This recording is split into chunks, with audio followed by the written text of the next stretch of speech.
movie starts with this kid Justin riding his bike home from school, going through this road in the woods. Out of nowhere, it's like something yanked him and he got flung off his bike.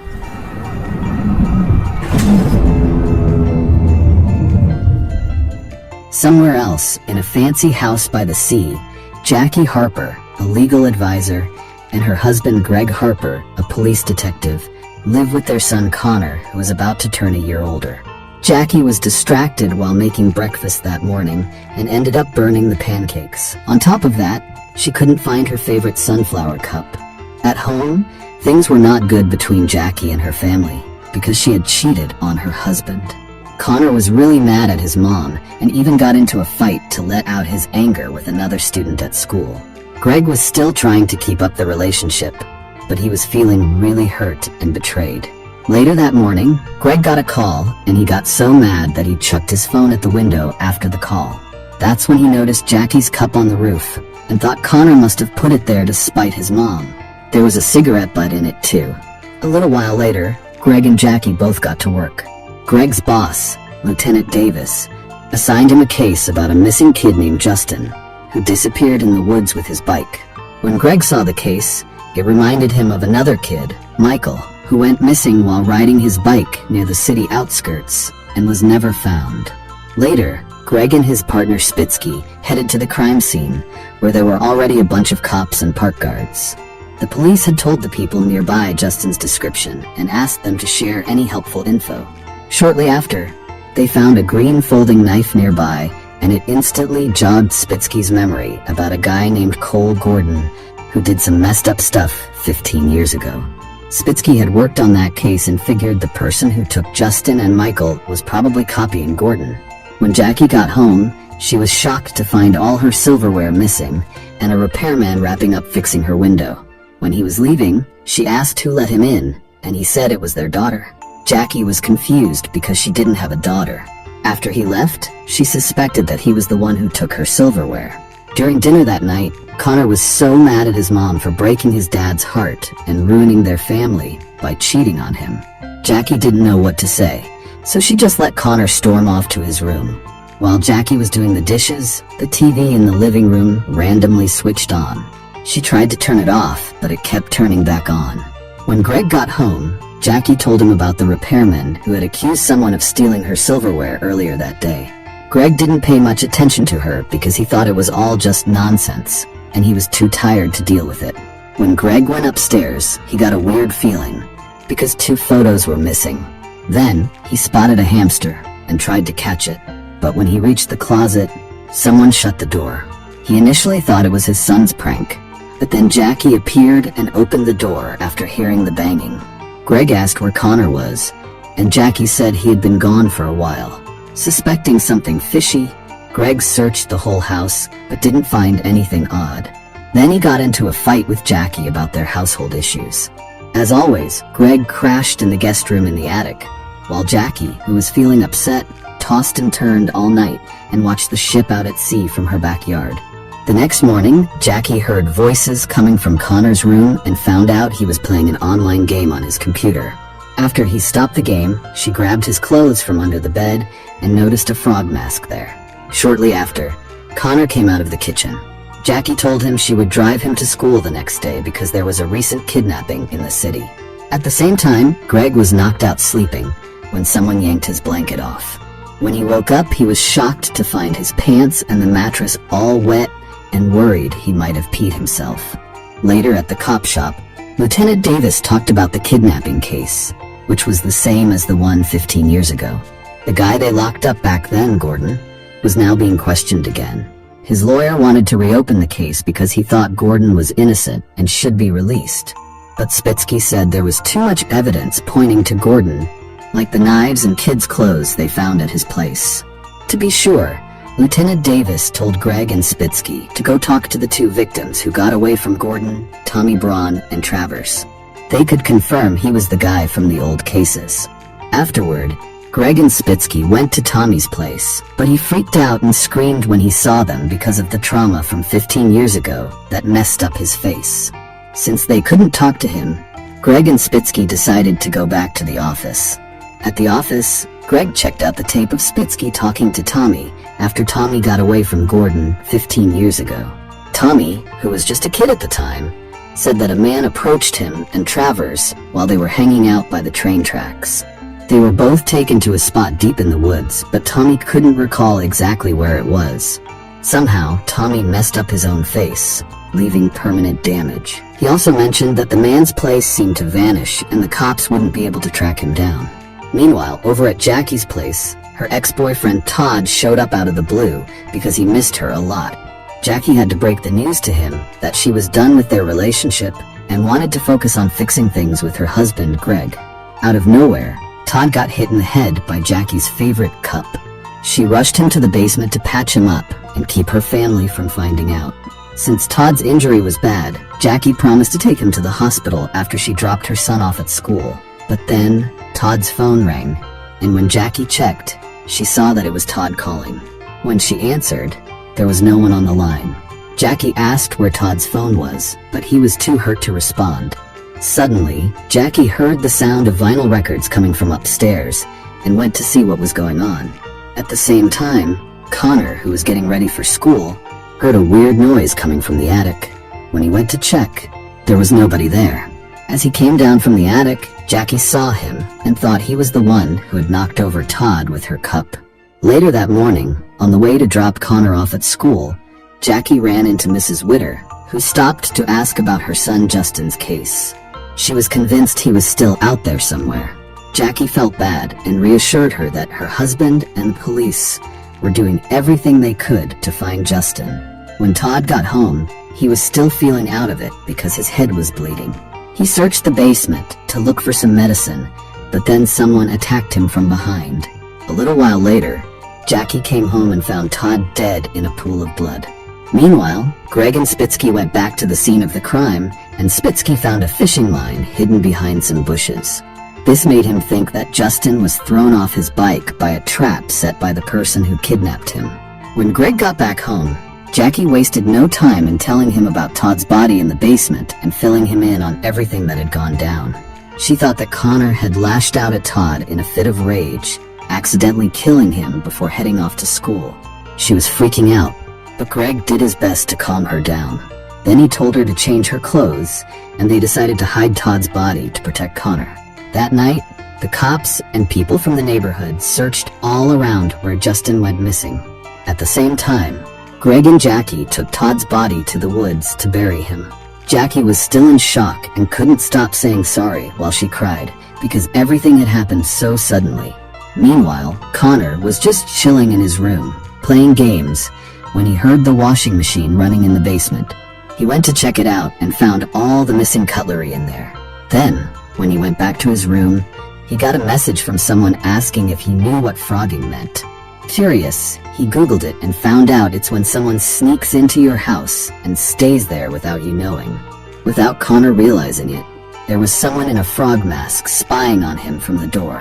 When Greg and Jackie got back home, they were shocked to find Connor bound and gagged in the bathtub with a green folding knife stuck in the soap. Greg then told Jackie to take Connor to the hospital while he searched the entire house, convinced that the intruder was still there. At the police station, Lieutenant Davis told Spitsky that someone had called 911 about the kidnapper, but they didn't know where it happened, so they had to track the caller's GPS to find them. On the other hand, Greg went looking for the intruder in his house with his gun in hand. As he went up the stairs, it was seen that all the photos on the stairs had vanished. Greg kept searching and found all the missing photos in the attic, but they had been cut up. There was also a green folding knife there. He headed back downstairs after hearing the music from the vinyl records, only to be ambushed by someone who appeared out of nowhere and attacked him. The scene then switched to the perspective of a young couple named Alec and Mindy. They were into something called frogging for the thrill of it. One day, they snuck into Greg and Jackie's house through the garage while the family was out. They were amazed by the size of the house and ended up hiding in the dusty guest room in the attic. Mindy even found a secret passage in the room where they would hide out every night to avoid getting caught. Mindy then spoke to the camera, explaining that their mission was to show how professional froggers like them could enter people's houses without being detected. They always made sure not to disturb the homeowners' lives and usually targeted larger houses with empty rooms. They never stayed more than 4 or 5 days before moving on to another house. Mindy had been a Frogger for a while, but Alec was just the new kid. Alec was the one who picked Greg's place because it was big and didn't have any cameras, so they could do whatever they wanted without getting in trouble. That night, while Mindy was snoozing, Alec snuck around the house. He spotted Jackie passed out in the big bedroom, while Greg was crashed on the couch. Then he swiped Jackie's cup. The next morning, Alec was smoking and opening the attic window when Mindy quickly told him to stop because it was too risky. Soon after, Greg accidentally broke the window while throwing his phone. Then, when Greg went to the attic to get Jackie's cup, Mindy and Alec hid behind the mirror and watched him. When no one was home, Mindy stashed her backpack in the basement closet while Alec snapped a couple of pics on the stairs and swiped some utensils. He also ground up one of Jackie's sleeping pills and stirred it into his water bottle. Then he snagged the Wi-Fi password from the table and quickly got the universal remote app so he could mess with the house gadgets. He was being mischievous to mess with the owner, but Mindy wasn't cool with it. Before long, the repairman showed up and Mindy let him in, knowing he had no idea she was trespassing. That night, Mindy was really worried about the news of Justin getting kidnapped. It was a total shock to everyone in the city, especially because this was the second time after another little boy, Michael, went missing too. After that, Alec gave her some water with a sleeping pill he had crushed in it, so she would sleep soundly, and he could go ahead with his plan to mess with Greg and his family. Alec first turned on the TV, let the hamster out, and then locked Greg in the closet. But Jackie came to help Greg, so Alec quickly hid under the bed wearing a frog mask. Later, when everyone was asleep, Alec pulled Greg's blanket and peed on him. The next day, Mindy was caught off guard when she spotted Alec chilling on the roof. She told him they shouldn't mess with the homeowner's fam and snatting, but Alec said he just wanted to have some fun. Then, by accident, Alec dropped a glass that ended up hitting Todd. Soon after, Connor came up to the attic because he heard some noise, so Mindy and Alec quickly found a hiding spot. Mindy needed everyone to get out of the house ASAP because Alec was causing a lot of trouble, but her backpack was still in the basement, so she had to go get it. Alec found Todd's phone and called Jackie while playing a record, which gave Mindy the chance to grab her backpack. But then she saw Todd in the basement and had to wait for him to leave. Soon Greg showed up after being brought home by Spitsky and ended up killing Todd with a baseball bat. He then stashed it in his car trunk. Shortly after, Greg went to the kidnapping scene with Spitsky. Meanwhile, Alec took all the photos on the wall by the stairs, cut them up, and stuck them on the wall of the attic room. At the same time, Mindy was still in shock after witnessing a murder. She grabbed her bag and was about to leave when Jackie suddenly came home and found Todd. Mindy had to hide again and saw the argument between Jackie and Greg, where Jackie accused Connor of killing Todd, while Greg acted confused and planned to bury Todd to protect Connor. After Jackie and Greg took Todd's body, Mindy found Alec knocking out Connor and getting ready to tie him up. She was about to call the cops because Alec was taking things too far, but he accidentally pushed her down the stairs and knocked her out. Then he stuffed Mindy in the trunk of Greg's car and tied up Connor in the bathtub, stabbing a green folding knife into the soap. Alec was planning to sneak away in Greg's car when Greg and Jackie suddenly got back, so he quickly found a hiding spot. Turned out, when Jackie left to take Connor to the hospital, it turned out that Greg didn't immediately search for the person in his house and instead took off in his car. Mindy, who was still in the trunk, woke up and realized the car was moving. She found a bag nearby and discovered Greg's baseball bat, Justin's clothes, and a bunch of green knives, which proved Greg was the kidnapper the police had been looking for. Not long after, they reached the forest.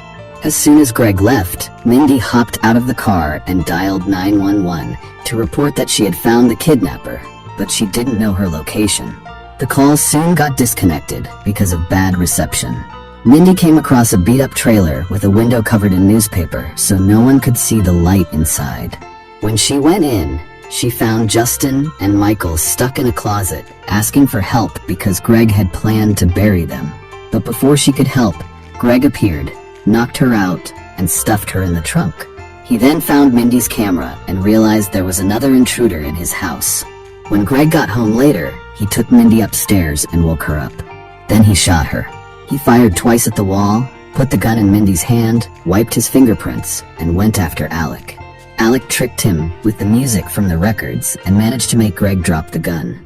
They fought, but Greg hit Alec with an iron rod and knocked him out. Then, to make his plan look legit, Greg stabbed himself with a knife to make it seem like Alec and Mindy, who he would pretend were Justin and Michael's kidnappers, attacked him. He planned to kill them both and say it was in self-defense because they were trying to kidnap Connor. Just as Greg was about to kill Alec, Alec woke up and grabbed the gun that had fallen. He pointed it at Greg and said he knew who Greg really was. He looked at Greg with a lot of anger and hatred, and as soon as Greg saw Alec's face, he begged not to be killed. He was going to spill his whole life story, but Alec didn't care and shot him dead. Alec cried after he killed Greg. Then the cops showed up, and when Spitsky saw Alec with a gun, he shot him right away. But Alec surprised him because he knew his name. The cops managed to track Mindy's call in the forest earlier and rescued the two kidnapped kids. Spitsky couldn't believe it when he found out his partner was the kidnapper all along. When Jackie and Connor came back home, Spitsky had to break the awful news that Greg was the one who kidnapped Justin and Michael. At the same time, Alec was taken to the ambulance and he started remembering his childhood. It turns out Alec's real name was Alec Travers, a friend of Tommy Braun who was kidnapped by Greg but managed to escape before Greg could kill him 15 years ago. This also showed that Cole Gordon, who was suspected 15 years ago, was actually innocent, and all the evidence in his house and car was planted by Greg. It turns out Alec targeted Greg's house from the beginning because he wanted revenge.